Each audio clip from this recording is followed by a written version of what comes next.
Občina Slovenske Konjice je s postopkom podelitve koncesije za izvajanje lokalne gospodarske javne službe za opravljanje rednega vzdrževanja lokalnih cest ter drugih prometnih površin v občini pričela v avgustu 2011.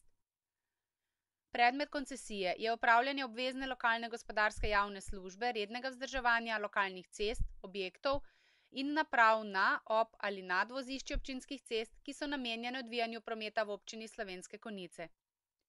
Javna služba tako obsega redno vzdrževanje 80 km lokalnih javnih cest in organiziranje obnavljanja za obdobje 15 let.